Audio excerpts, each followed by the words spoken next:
Single time I consult with a CEO, we go through their to-do list. We form a to-do list and go through it. And we find that 99% of the things on the to-do list really are better found in someone else's job description. And the 3 things that the CEO alone can do never shows up on the to-do list.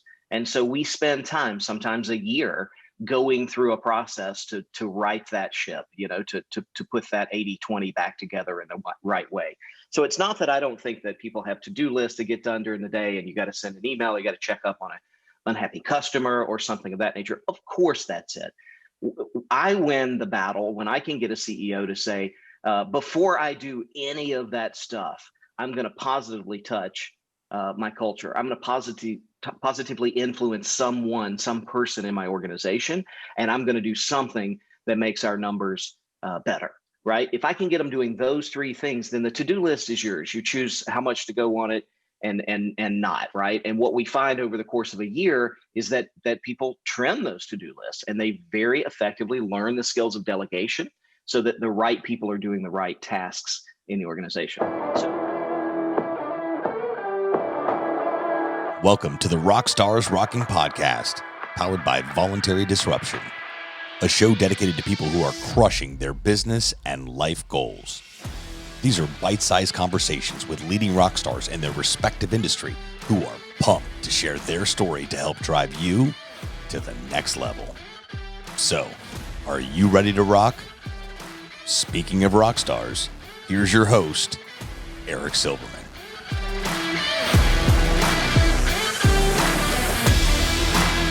Hey rock stars, welcome back to another episode of RockstarsRocking, where I only have the rock stars in any industry who are crushing life, business, and their personal goals. And I'm so fired up, so excited to have a good friend of mine, the managing director of Trinity Blue, which is a consulting firm out of Georgia. And he is the author of A CEO Only Does 3 Things. We're going to dig into all of that and more on this week's edition of RockstarsRocking. Welcome, Trey Taylor. What's up, Trey? Hey, Eric, my brother, good to see you, man. Hey, man, good to be seen, not viewed. I hope all is well. If you don't mind, I can talk to you anytime. I want to dig into some questions and get these listeners some really juicy insights on your life and frankly, how they can be better CEOs of their business and their life. Is that okay with you? Yeah, I don't know that I have a juicy life, but let's dig in and we'll see where we go. But definitely talk about the book and some other things and see if we can drop a little wisdom over here. Absolutely. Drop a little wisdom bombs on everybody. So let me actually start because I'm curious. So you wrote this book. I think you started it over the course of the last year or two.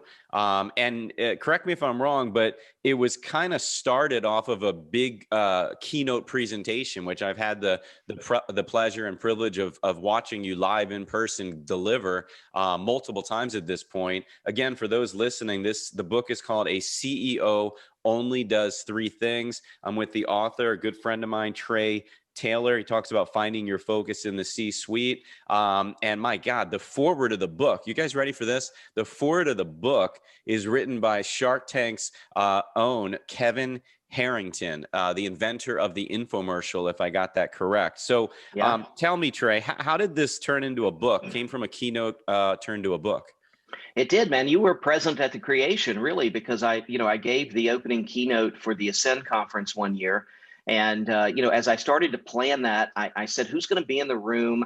And, what is it that I think they should be doing in their businesses? And these were friends of ours. We were colleagues with the people in the room. And, I was one of that number. And when I stood up, I wanted them to know what I knew about running a business. And I had a lot of people come up to me afterwards saying, can I get a copy of that video? And you should write a book or a magazine article or something of that nature. So I sat down and, writing a book is a labor. It really is. But I sat down and really sort of fleshed it out. And it was pretty simple. It was a 5-paragraph essay, introduction, conclusion, and 3 points. And the 3 points are what are 3 things a CEO should be doing. And so it morphed from there. And then pandemic hit. And I said, look, I've got this whole year that I'm going to sit around doing nothing unless I choose to do something. And so I opened up the word processor and I banged it out, and I got the publisher involved and an editor and all of that sort of thing. And so, at the end of the year, they finally said, okay, we're going live with this thing. And it came out in November of 2020, and it's done super well since then. So it's got a message. It's an easy read. It's a short read, and people can get their minds around the concepts pretty easily. So from that standpoint, it's been a hit. Well, I feel honored to be your friend, seriously, because you gave me a copy of the book way early, and I told you what I thought about it, and you were even kind enough to put it in the book. So I made the book, guys. You hear that? Yeah. I'm in the book.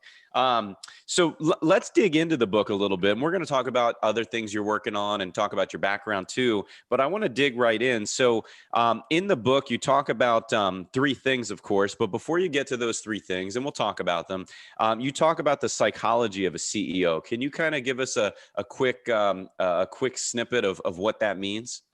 Yeah, I think the point that people might miss is when you come into a leadership role, you want to bring your old psychology with you. And unfortunately, to lead people, you have to understand people. And to understand people, you have to understand yourself, right? So how does psychology work? How do people work? How do we function? What motivates us? Those kinds of things. And so I was very fortunate to have a real rock star of a mentor who just passed last year or a couple of years ago now, Ron Willingham. And Ron founded a company called Integrity Systems, where he taught integrity-based selling.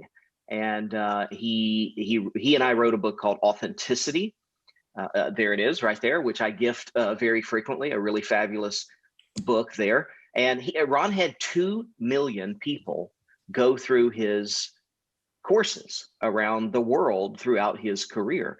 And one of the things, among very many, one of the things that Ron gave me was this workable psychological model. And it goes like this. We are all created in 3 dimensions. We have an intellectual dimension that we call the I think. We have an emotional dimension that we call the I feel. And Ron's particular genius was labeling this 3rd dimension in a way that it made sense to people. We have an identity dimension that we call the I am dimension. And in that I am dimension, we hold our beliefs about how the world works, how we fit into that, who we are not, our values, all of those kinds of things. And so when you're leading people, if you're only leading them from the intellectual front, then you're missing the emotional side of things, and you're missing the identity side of things. And the great leaders of the world are those that speak to our identities. And so I thought that would be super interesting, that if CEOs could frame that and to really work those lenses into their spectacles, if you will, that the quality of leadership was going to go through the roof. And the clients of mine that have perfected that, mutual friends of ours, Jim Blotchick, Deb Alt, Scott Cantrell, those guys that have really worked on that side of themselves, their teams are happier, more productive, and the stress in their lives from leading people has eased off. So I think it's a very good model, a very strong model for us to emulate. So for those that didn't pick that up, and you're listening to the podcast anywhere podcasts are consumed, if you're not watching this on our YouTube channel, I'm holding up a copy of the book he just talked about by Ron Willingham, Authenticity, the head, heart, and soul of selling. Trey, he wasn't kidding. He gifts it often. He sent me a Christmas gift a couple of years ago. I'm holding up his family Christmas card. And when he mentioned it, I was like, wait a second, I got that right behind me on the bookshelf. So yeah, it's a great book. I imagine, Trey, they can find it on Amazon. Yes. I think it is still on Amazon. Yeah, I know Ron has passed, but the publisher, I'm sure, is keeping that book alive. It was selling very well before he passed on. Awesome. So you can pick that up, Authenticity by Ron Willingham, as well as we're talking with Trey Taylor, a CEO only does 3 things. You can certainly pick that up on Amazon. The e-edition for your tablet or your iPhone, you can pick it up, a hard copy, which I recommend. It's a very good book. Or if you want, save a few bucks, by all means, go ahead and get the paper edition. Trey, I think you'd agree any addition is a good addition, correct? Anyone racks up a sale for me, so I'm appreciate that, of course. But yeah, I mean, the whole point of writing a book, is to get that message out there and Right. see if it can impact somebody's life. That's the greatest thing. Eric, I got a LinkedIn a couple of weeks ago from a CEO in Italy. And he said, I got a copy of your book because I read this article that was published in an Italian European, publication about the 10 best books for CEOs. Yep. And yours was number one on the list, and I bought it and I read it. And I just want to thank you because my team is so much happier that I'm not trying to do everybody's job now. So that's exactly why you write a book. That's the greatest feeling when somebody says, hey, I took an idea and made my life or somebody's life a little bit better. Well, you wrote a book in the pandemic to occupy your time. I started a podcast. I think they're both good uses of our time. Absolutely, so, man. Side note, I can't wait to see your new podcast. I'm giving you a hint. So I don't know if he has one in the works, audience, but do not. But I think he would make a great host. Trey, let's dig into number one in the order of which the book is set up. With the three things a CEO does, the only three things a CEO does. And you talk about culture. Can you talk about culture just for a couple minutes here? Yeah, and let me frame a little bit because people hear this and they say, I do way more than three things. What are you talking about? This guy doesn't know how to be a CEO, right? And the message here is that every single time I consult, I do executive coaching at the CEO level.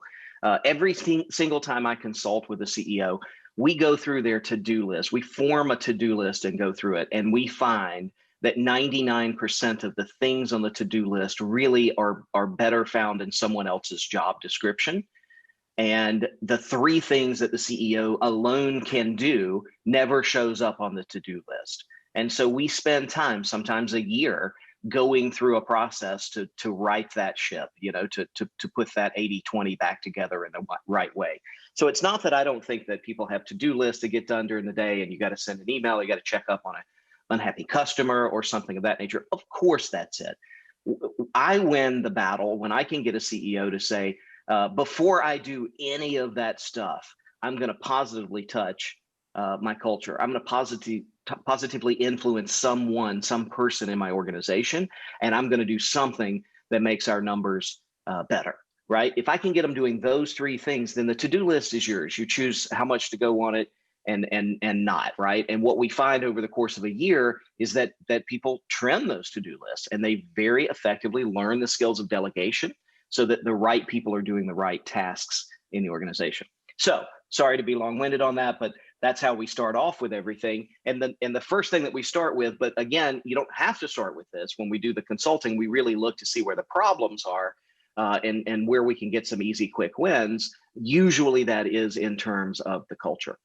So what is culture, right? It's a buzzword, and everybody says, "Oh, we have the greatest culture," that sort of thing. Culture, the best definition I have is culture is the ethical environment in which we live, work, and play. And the ethical environment means the values-based environment. What do we think is true or should be true in the world, and how do we want to interact with those things? That's what culture is. And culture shows up in the behaviors of your people. So, you can't be right behind Eric. If you're running an enrollment or somebody's running a production line or something of that nature, you can't stand behind every single employee and say, I want you to click this button and I want you to do this faster and that sort of thing 24/7 a day. You don't want to do that. Your employees definitely don't want you to do that. But how are you going to be involved to make sure that they make the right choice every single time? And the answer that we give is culture. If the culture is right, it shows up in the behaviors of your people and they make the right decisions. I like that. And you're right. Culture is a buzzword that we've heard a lot over the last handful of years. So I like how you break it down here and most certainly break it down in the book. Let's dig into the next one, which I think perfectly aligns with culture, of course, and that's people. Now, I broadly say people as a word here based on the book, but give us some background behind that. Yeah, so the people aspect is the hardest aspect of all of it, right? So if you get the culture right, if you say like, look, these are the things that we believe, these are our values, and we want to work with people that hold these values, then you've got a selections issue. You've got good people coming in who may not hold the same values, So you have to make a really tough decision as a CEO not to work with those people. And that's tough. Even tougher, sometimes when you get the values framed out, you will notice that usually one of your star performers gets away with murder because they put up big numbers or whatever, and they don't participate in the culture whatsoever. And the sharper you make the culture, the less that person will feel like they can be a part of the story, and you may lose that person. So we see that kind of thing. So people is really all about selecting who's going to be on the journey with you. And if we're all honest, we can probably remember a time in the last 3 weeks where we went to bed as CEOs totally preoccupied with something that a person had done or said. And so the upshot of the processes that we have in the consulting practice enshrined in the book there is, how do we smooth those rough edges off of managing people, selecting people, and putting people at the right level in the organization. That's the real key of the process. You're so spot on when it comes to salespeople and the top managers and salespeople. I mean, I did it. I'll fall on my own sword, good, bad, or indifferent. I managed thousands of people in my old carrier days. Many people have heard me say I'm a recovering carrier rep.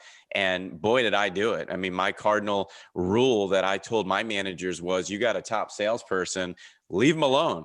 Don't touch them. Ask them if they need anything, and just support the ever-loving you-know-what out of them. But don't worry about them. Don't micromanage them. But you're right. It certainly affects the culture. It totally does. I had a job at Earthlink, which was an ISP that was formed between a merger of sort of an East Coast and a West Coast ISP I remember together. Earthlink. Yeah. Yeah. And so I was a corporate development guy there. And I'm telling you, man, I don't know why they let me stick around, because I was so counterculture. I was so lone wolf. I was amazing at the job, which is probably why they let me stick around. But as far as being just a needle in somebody's throat all the time, that was me. And knowing now what I know, and I wish that boss had known it at that point. They should have canned me and sent me right out the front door, man, because I was putting up huge numbers. I think my quota was like 250,000 a year, and I did a $28 million deal. It was those kinds of scale, and I felt like I was stuck in the bottom of the organization. I had all this stuff to prove, and I thought I was doing the right thing, but one lone jerk cannot change the culture for the good for everybody. And unfortunately, we kind of accept that bill of goods from our high performers sometimes. Yeah, that's so true. Listen, for everybody who's here, the reminder, we're talking to Trey Taylor, author extraordinaire, best-selling author. A CEO only does 3 things: finding your focus in the C-suite. The foreword of the book, gang, is written by Shark Tank's Kevin Harrington. If you remember the first season of Shark Tank, Kevin Harrington is the inventor of the infomercial and all the handy gadgets and gizmos that are most definitely floating around my house, probably Trey's house, and probably your house as well. Trey, let's dig into the third thing that a CEO only does, and that is you talk about the numbers. So that confused me at first, to be very honest. So maybe you can shed light on it. I don't know if I'm the only one who might say that, but I always thought the numbers were based on the CFO, the Chief Financial Officer. So either I'm ignorant or I'm exactly the audience you're trying to educate.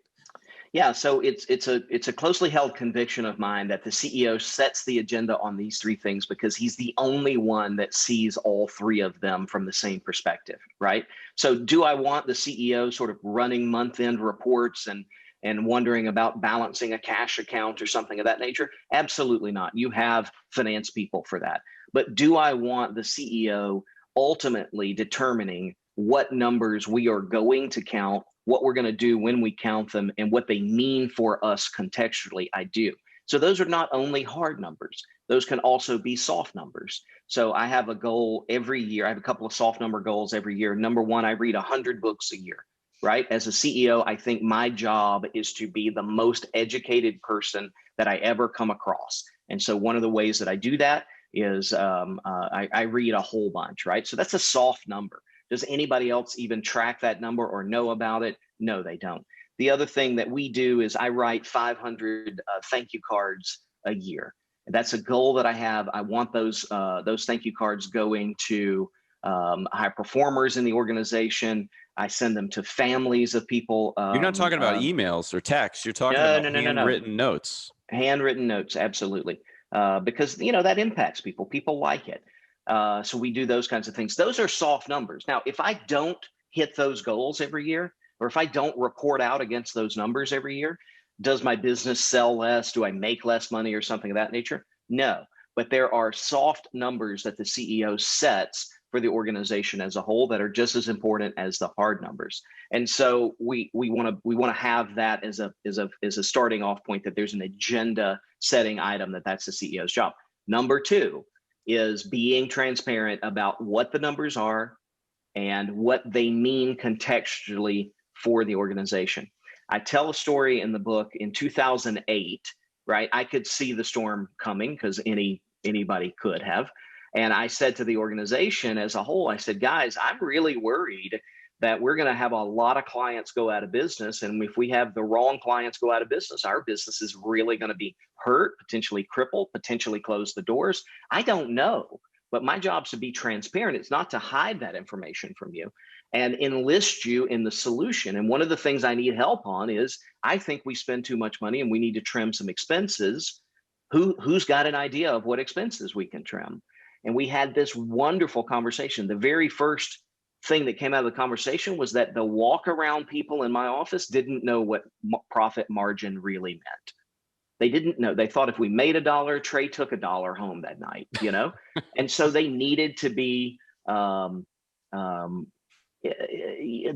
educated on those things. And so when we educated everybody on them, the upshot of what they were able to bring back saved the organization $200,000 in unneeded expenses the following year, which allowed us to retool a lot of things. That's around the time, a couple of years after that we really started getting focused on having better systems. We had money then to buy a lot of software and those kinds of things solely because of that one afternoon's exercise. So the idea there is that, yes, the CFO is supposed to run the numbers, interpret the numbers, that sort of thing, but he does so under the guidance of a transparent CEO who says, this is what we're going to track, and this is what it means to you, all the way down to the receptionist in the organization. Everybody knows the numbers. So you're sitting here talking about transparency many years ago. I feel like transparency is another big buzzword that we've only kind of recently heard of in the last many months or even handful of years or so. Nobody really talked about that back when you're telling this story. So you're ahead of the curve by a long mile there, Trey. Well, necessity is the mother of invention for sure, because I really was looking at things and saying, I'm worried about how this is going to turn out. And so we do that on a monthly basis. Now we have it all hands on a monthly basis, and we review. The very first thing we do in the morning is we share some positive words, and then we go straight to the numbers. We call it, let's do the numbers. That's the section of the presentation, and everybody in the organization is there. My group sales assistant is there, and she sees what the voluntary production was for the previous month, or she sees how many leads were opened in the lead system, and those kinds of things. Everybody sees everything. The only thing, and I have some clients that feel a little bit sharper about this than I do, I don't necessarily publish Trey's salary, is this number, right? But we have a bucket for salary so that people understand that we take $1 in, and some of that money goes to pay the salaries of the people in the room, of course. So you can dial up and down according to your sensitivity. Now, with my organization, I wouldn't care. I could put my salary up there all day long. That wouldn't affect the operations of the business, I don't think. But some people feel a little bit sensitive about that. So for those clients, we don't dial it into that level of specificity, and they still get great results from it. Yeah.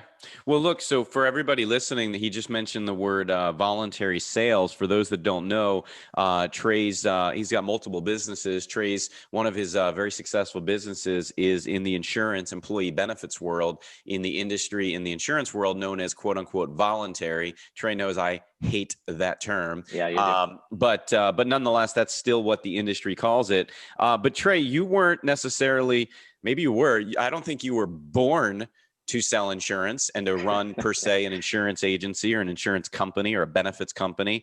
Talk about how you got started in the benefits world, the insurance world, which led you to be the CEO of your company now. I mean, you have a law degree, for heaven's sake. So talk about that. How'd you end up in the insurance world?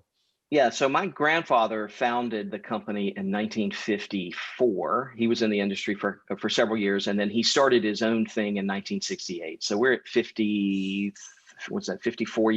years this year.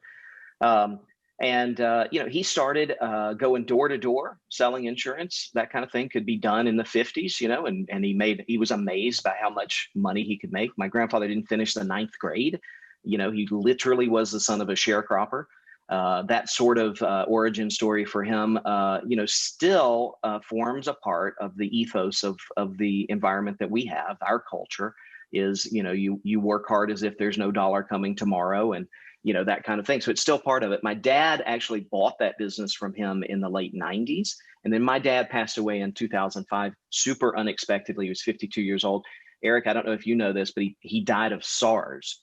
Right, he died of COVID. I knew he passed away, but I had not heard of that. Yeah, we just didn't know at that point. Like we pulled his death certificate out, and it said, it was cardiac problems created by his SARS infection. So, oh my gosh, so we kind of have been dealing with that for a little while there.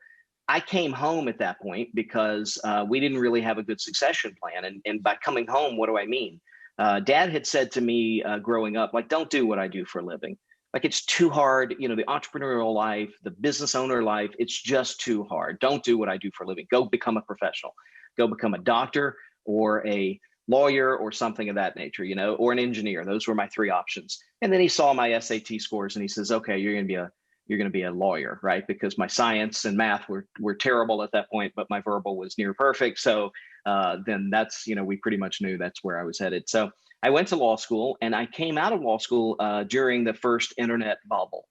And I started in-house with a company that very quickly after that became WebMD. So I was one of the first 100 employees at WebMD. And it was a wild ride, man. It was like getting a graduate degree in how to, structure corporate transactions and all that sort of stuff. In the 12 to 24 months that I spent there, I was there about 20 months. We bought 74 companies. We did the largest private placement of equity in U.S. financial history up until last year. Just these massive deals. And when I say we, I mean me effectively as the intern or the young guy on the team, one or two other guys in-house, and maybe we had some outside counsel, but that was the block. That's what we were doing. And it was really fun. And so I left there and went into the venture business. And that's what I was doing up until 9/11. 9/11 happened. It cratered the venture industry. We were out trying to raise our second fund. It just wasn't happening. So we all had to quit and go get real jobs. That's where I found myself at Earthlink, and then went to work at AOL doing divestitures. When I got the call that my dad had gotten very sick very quickly, and probably wasn't going to make it. So I came home at that point to run the family firm. Wow.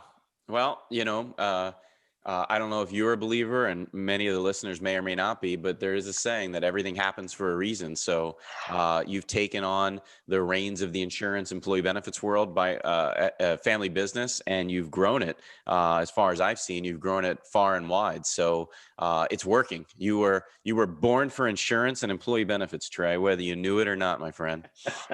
Well, I've been blessed in the team, because the team, I came in and said very transparently, I don't know this industry. I'll learn it. It won't take me long. Okay. But you guys have got to handle things while I'm doing this. My brother was in the company. I had other relations in the company. I married the daughter of one of the agents in the company, so it became a family affair for me relatively quickly as well. But long story short, I worked harder that first year than I've ever worked, that I even knew was possible to work, so that I could hold my head up among these guys who were some of the objectively best insurance professionals in the country. Won awesome awards every single year, did really amazing things, designed products, all that sort of thing. And I was humbled to be around them, and I wanted to deserve that. I wanted to earn my place amongst their ranks. And so that was good. And they were fabulous. And they let me kind of go crazy and experiment over the next 15 years to invent the model that we have now. I don't run the day-to-day operations of that business. I have a team of managers, 4 managers who are stellar at what they do. When I took my hands off the wheel 3 years ago, they have increased every metric by 8 to 10x since I took my hands off the wheel. So maybe you could say that I was not very good at it, and they are very good at it. And I don't care, because I'm happy with those bigger numbers. So I'm totally happy letting them do their thing. Did I hear you say 10x? Guys, for those that don't know, when Trey says 10x, he's saying that genuinely from Mr. Grant Cardone himself. Those that don't know, Grant Cardone, Mr. 10x himself, he actually called Trey Taylor the smartest guy in the room, not once, but 2 times. And if you're watching on YouTube, or if you're not watching on YouTube, he just held up a card directly from Grant Cardone. I assume that's some type of handwritten thank you card. So again, Grant Cardone calls this guy the smartest guy in the room. Trey, I'm going to take a second. I know this is my podcast where I'm supposed to be interviewing you, but I have a secret that I wanted to share with you. Cool. Which is really more of a testimonial to Trey. Do you mind if I share it real quick? No, I'd love to hear it. So, and Trey, guys, Trey doesn't know this. I've been holding it hostage because it wasn't a done deal. But I wanted to hopefully give Trey the good news, and I'm able to do so here live, exclusive for Mr. Trey Taylor. This isn't a Maury Povich thing, is it? You're not going to bring out some, your third cousin's sister's brother come out of the closet here. No. When Grant Cardone says he's the smartest guy in the room, he means it, guys. So I was chatting with Trey and a bunch of colleagues in a Clubhouse room on it's a social media app if you're not familiar, and it's an audio only app. And I just happened to be a fly on the wall. I'm listening to Trey and other folks in the room as a consultant, a consulting room, give advice. Grant was not in this room, this specific one, and I didn't even ask a question. I'm literally hearing Trey give advice and others give advice to folks asking questions. I don't know what the question was, but somebody said something to the effect of, hey, how do you know what to charge when you're looking to retain clients in a consulting type agreement, a retainer monthly agreement of some sort?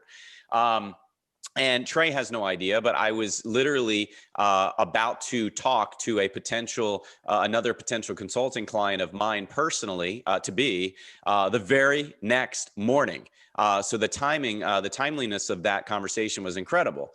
And long story short, Trey says to the person who was asking the question, basically something to the effect of, look, blah, blah, blah. But whatever it is you are thinking about right in your head, right this second that you want to charge, whatever it is you're going to charge, double it. That's all he said. Just double it, whatever it is. And he gave an example. If it's 1,000, charge 2. If it's 5, charge 10. If it's 20, charge 40. Didn't matter. He just said double it. And he used the example of it's got to be something where you have trouble keeping a straight face when you're in person or on video, telling the other person what your fee is. It's got to be something where you kind of have trouble keeping a straight face because in your mind, it is crazy absurd for you to say that type of number. Trey, I don't remember if you know this story or remember this, I should say. So I remember that room. Yeah. I'm listening to Trey tell this story, and I won't share the specifics, but I had it was written down in the contract. It was in my mind exactly what I was going to do. And I was like, he's crazy. There's no way I can do that. This is absurd. I don't even know if they're going to be able to do this anyway. So flash forward to the next morning. I specifically remember it was 11 a.m. conference call via Zoom. I'm conferencing in with the chief, the C-suite, the folks that make these decisions. And we've already had a few conversations, and they come to me and they say, all right, Eric, brass tacks here. What's your fee? You've now evaluated the scope of work, et cetera, et cetera. What do you got?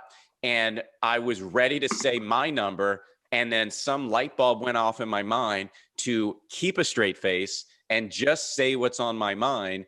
And without hesitation, without smiling or smirking, I looked right in the camera and I said, double what I was going to say.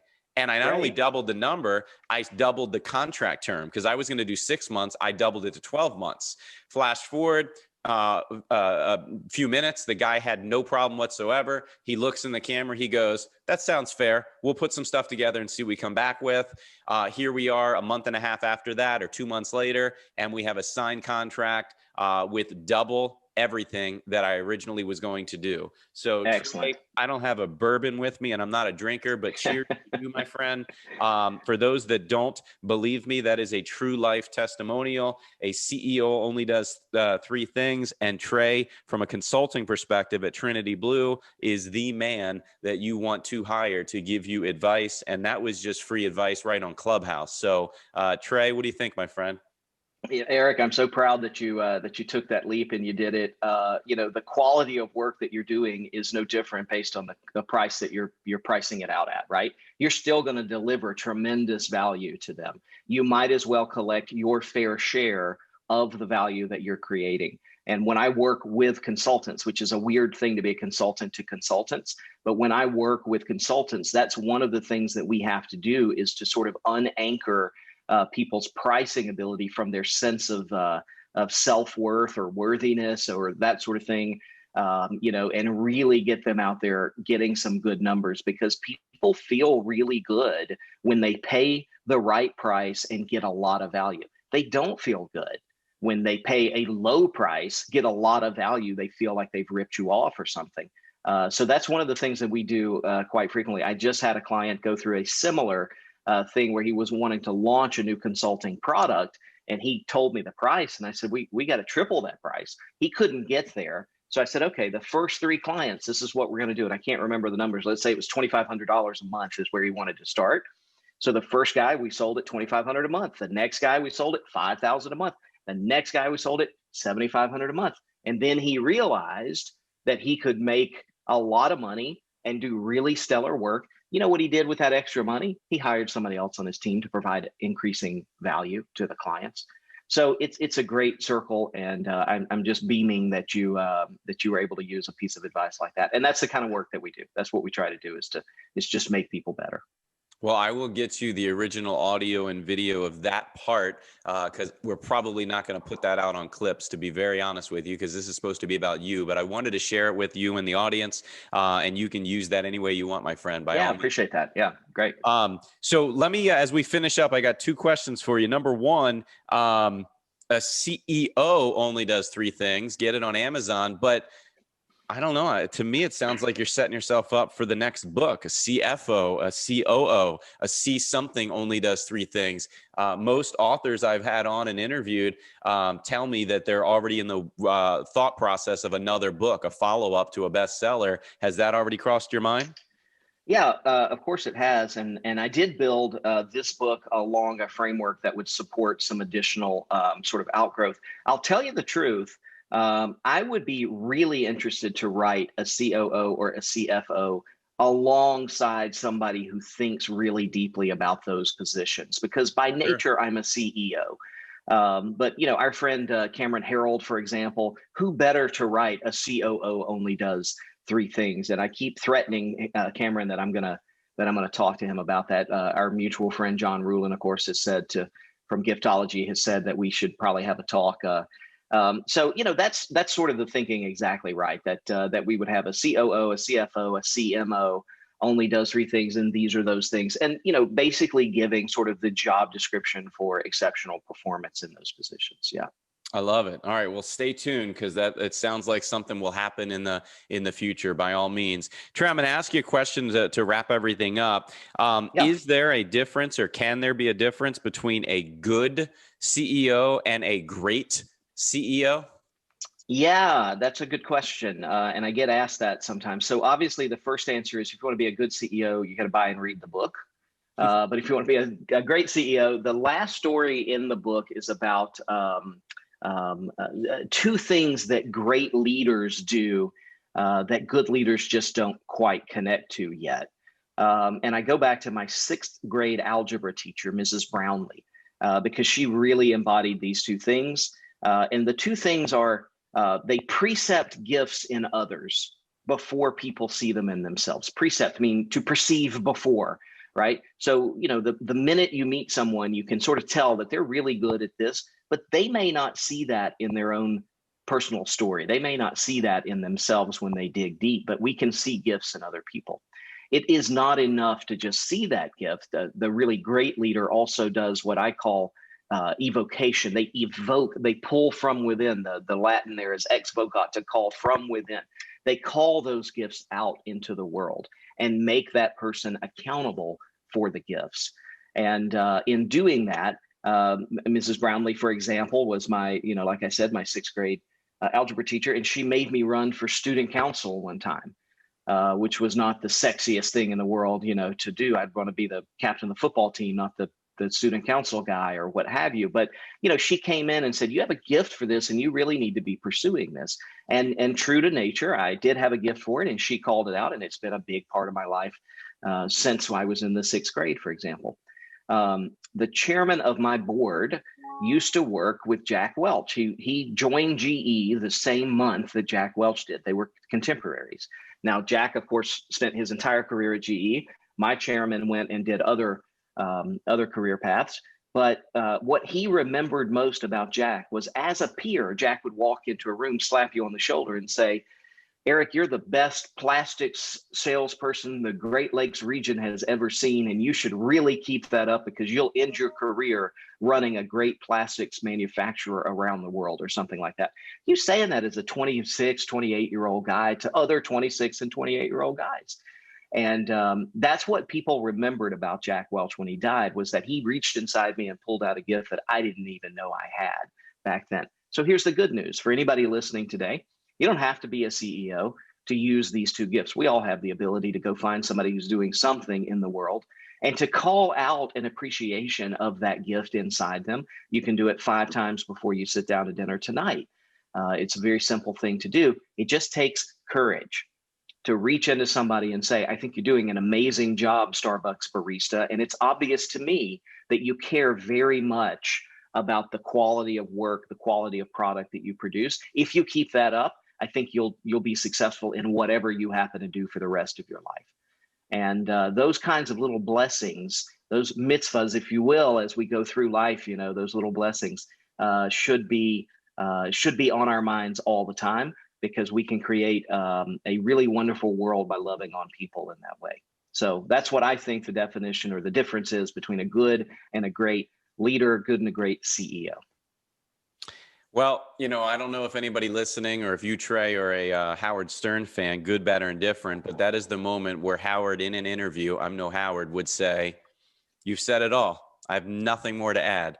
So with that, Trey, I appreciate you coming on the show, man. It's been incredible. I love catching up with you. I hope you appreciate my story. I can't thank you enough. Yeah. For those, one more reminder, go get it. Bestseller on Amazon. A CEO only does 3 things. Finding Your Focus in the C-Suite by best-selling author Trey Taylor. I am in the book because I got an advance copy and I was able to give him a good quote for the book. And the forward is by Shark Tank's very own Kevin Harrington, who's become a good friend of Trey. And remember, Grant Cardone himself called Trey the smartest guy in the room, not once, but 2 times. So Trey, I just show up and hit record, man. You know that. You know how lazy I am when it comes to a lot of the back office stuff, which I think that makes me a good CEO, right? Yeah, right. I outsource like crazy. So for everybody behind the scenes at the RockstarsRocking podcast, I'm Eric Silverman. That's Trey Taylor. And this has been another rockin' episode. And we look forward to having you join us next week when we're no doubt going to have another rock star to join us here on the show. Thanks, Trey.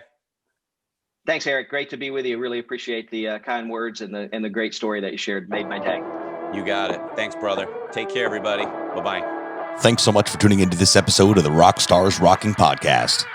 If you haven't done so already, make sure you're subscribed to the show wherever you consume podcasts. And if you feel so inclined, please leave us a review. 5 stars would totally rock. Until next time, rock stars, keep rocking.